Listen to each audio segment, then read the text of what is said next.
First a motor hearse, horribly black and wet. Then Mr. Gatz and the minister and I in the limousine. And a little later, 4 or 5 servants and a postman from West A. As English teacher Catherine Munson talks to her class about themes in The Great Gatsby, her students do not realize that as soon as 2:05 rolls around, she will be heading off to the track to prepare for an upcoming marathon. Like many other teachers, Miss Munson is passionate about her hobbies outside of school. We're here to give you an inside look at what some of your own teachers do outside of the classroom. Well, I first got involved with marathons, and I haven't actually done a triathlon yet, but I'm considering doing one actually this fall. I was a competitive swimmer all my life, like through college, and then my first year of teaching, I kind of stopped working out, and it was miserable and it was awful. And unfortunately, getting pool time is really hard when you get older and you're not on the competitive team anymore. They don't really factor you into pool time. So running kind of just became the next easiest thing to do that was similar to swimming. So I kind of got into it, and luckily there are a lot of people in the area that are into it as well, and they coached me and guided me, and kind of became a passion, outside of the pool. So I was in 3 bands in Nashville, Tennessee for a total of about 7 years. And at one point we tried to make a run for it to actually be a functioning rock band. And like the vast majority of rock bands, we didn't make it.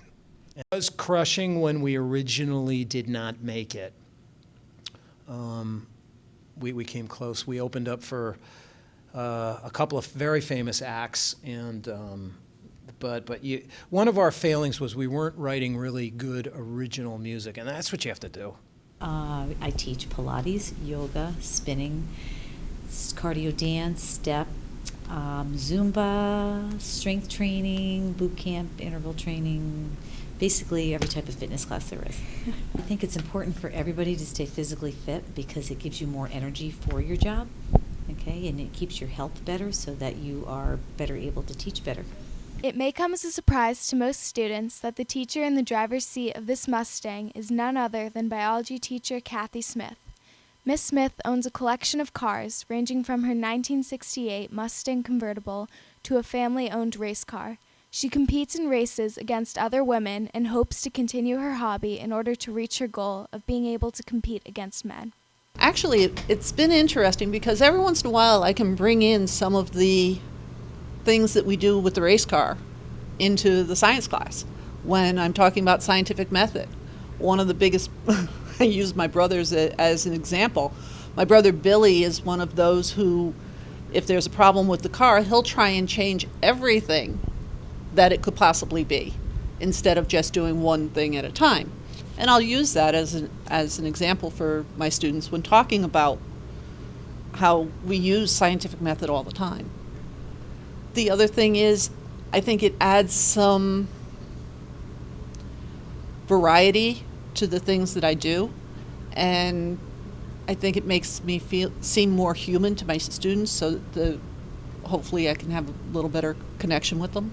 You see these adults and they have these responsibilities for their jobs and their kids and everything, and sometimes you don't think of your parents as having their own life and their own friends. So just like maybe not being able to picture your mom in a Zumba class, it's kind of like not being able to picture your teacher doing something like that or playing a sport. During the school year, teaching is almost a 24/7 job, because when you leave the building, many times you're taking home with your grading, or you're starting to think about, okay, well, tomorrow I've got to do this, and I want to get to that point by the end of this week, and your mind is always thinking about school. So you do need to have some diversions, just like students need to have breaks, so do the teachers.